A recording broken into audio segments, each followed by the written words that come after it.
Netharikira iria gukinyanagiria na riu itigete andu matanyihire atatu matete mioyo yao thukagia wa indo na andu amwe magatigwo na nguraro njuru. Ngawe Kachomba ali umwe wa aria mahonokire ciarera mwaka-ini wa 2016 nguo iria yamutharikire ikimutigana nguraro njuru ciero-ini. Mzee Chone ambaye ni mzee wetu wa kijiji, yeye ndiye akapata ripoti akaja mbio na watu wakaja pale ndo akanisaidia nikapelekwa hospitali.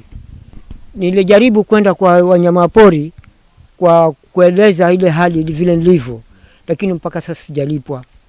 Nilijaribu sana kupita sana lakini mpaka sasa bado.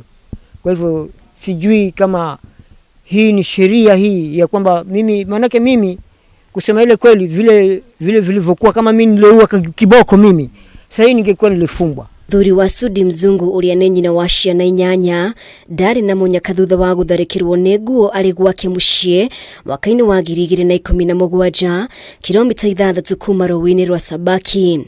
Kiboko kikaacha ile ng'ombe kikamfukuza bwanangu, hata kikamwangusha, kikamuuma, kikamkata pale nyumbani. Na mwaka huo ulikuwa mwaka wa 2017. Tukamchukua bwanangu, nimeona hakufariki, nikakimbia mbio hospitalini Malindi, tuangaliwa bwanangu akawa amekufa. Watoto wangu hawasomi, kama serikali hawatasimamia, je, watarajia watoto wangu wawe waizi? Manake bwanangu sina, walipoteza hao wanyamapori, dakika hii sijalipwa kabisa. Hii kesi tulifuatilia mpaka sasa hii tumechoka. Ile fare kwenda kila siku kule ofisi ya KWS hakuna. Jaribu kupiga tunaambiwa subirini mpaka saa hizi. Hii kiboko kwa kweli watu wanaishi kwa uoga na uhofu. Hata ukiwa matafutoni huko unatafuta unaangalia time chama kiboko inaweza pambana na mimi huko. Niguo kwereheria aikaria riu makoretwo makiohia nguo ici na gucithĩnja riria mundu atharikirwo.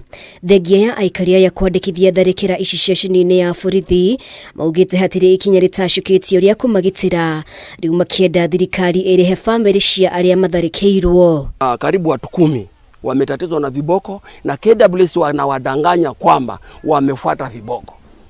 Mimi nikiwa binadamu kama yeye mkubwa wa KWS, hata Rais Ruto anatumia maji. Maana bila maji hataweza kuishi. Na tumewekewa mto kwa sababu utupatie manufaa sisi. Hata rais mwenyewe anajua wazi tunatumia mto ili tujitajirishe. How long? 2016 mpaka leo mtu hajalipwa. Ningeomba Mungu huyo mkubwa KWS aumwe na kiboko hapo ndani hapo. Je, ataishi kivipi?